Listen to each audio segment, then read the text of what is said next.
आपका prime debate देख रहे हैं आपके साथ मैं जेपी शर्मा। विधानसभा के विशेष सत्र का काउंटडाउन शुरू हो चुका है। 14 तारीख शुक्रवार से हाउस चलेगा।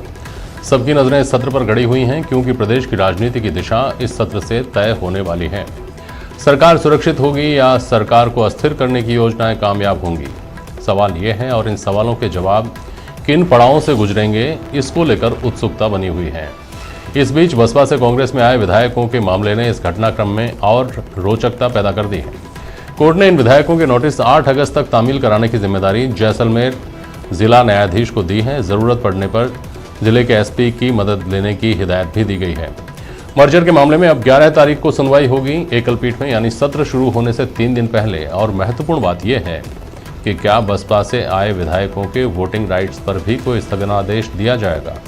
इस सबसे संभावित शक्ति परीक्षण और प्रदेश का सियासी भविष्य कैसे प्रभावित होता दिखता है, आज प्राइम डिबेट में इस पर बहस होगी। पहले ये कुछ बिंदु।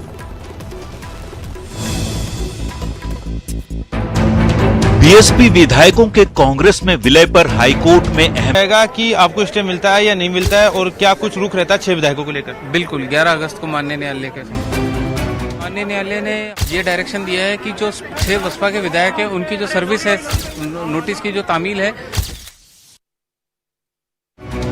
मुश्किल बढ़ाएगा मर्जर। हमारे साथ प्राइम डिबेट में आज रामलाल जी हैं, भारतीय जनता पार्टी के विधायक, भाजपा के प्रदेश प्रवक्ता।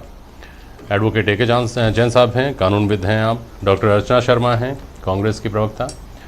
और श्याम सुंदर शर्मा हैं, वरिष्ठ पत्रकार। हमारे साथ बहुत स्वागत है आप सभी का। जैन साहब, पूरे मामले की धुरी अदालत बनी हुई है, कानून के गलियारे बने हुए हैं और बहुत सारी चीज़ें ऐसी हैं जो दिखने में यूँ लगती हैं कि ये साफ साफ समझ में आता है, लेकिन ग्रे एरियाज़ हैं, अनप्रेसिडेंटेड चीज़ें हैं जिनके बारे में कोई पहले से नज़ीर नहीं है। ऐसी बहुत सारी चीज़ें पिछले 15-20 दिन में हमारे सामने आई हैं। अब जो बसपा विधायकों का मामला सबसे ऊपर उभर कर आ गया है, उसमें महत्वपूर्ण बात एक ये है कि खंडपीठ ने आज डिवीज़न बेंच ने ये आग्रह किया है कि 11 तारीख को इसका फैसला दें। ये आग्रह मैंडेटरी है, हम समझ सकते हैं इसको कि ये माना जाएगा।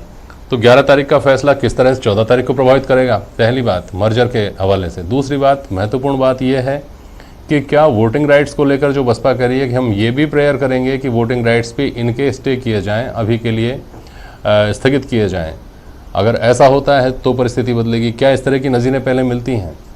देखिए, सबसे पहली बात तो ये है कि खंडपीठ ने न तो एकल बेंच से को कोई निर्देश दिया है और न ही कोई आदेश दिया है। उन्होंने सिर्फ ये लिखा है कि खंडपीठ को विश्वास है कि स्टे एप्लीकेशन पर एकल पीठ 11 तारीख को सुनवाई करके और बिना किसी चीज से जो भी ऑब्जर्वेशंस हुए हैं या बहस हुई है हमारे यहाँ पर, इनसे प्रभावित होकर मेरिट के अनुसार मामले को निस्तारित कर देगी। तो एक तरीके का विश्वास उन्होंने व्यक्त किया है। कोई निर्देश भी नहीं दिया, न कोई डायरेक्शन दिया। ये कोई ज़रूरी नहीं है कि 11 तारीख को अगर तय ही हो जाए, मान लीजिए 6 घंटे 8 घंटे बहस चल रही है जैसे कि बड़े बड़े, क्योंकि इन दिनों सबसे बड़ा लाभ अगर राजस्थान में किसी को हो रहा है तो दिल्ली से आने वाले वकीलों को हो रहा है। लॉकडाउन के पीरियड में उन्हें ग्रीन फील्ड राजस्थान खूब मिल गया है। सबसे बड़ा फ़ायदा अगर किसी को हुआ है तो ये हुआ। अब दूसरी बात ये आती है कि ये मान लें, ये प्रिजम्पशन है कि क्या उन पर मर्जर पर स्टे कर दिया जाएगा।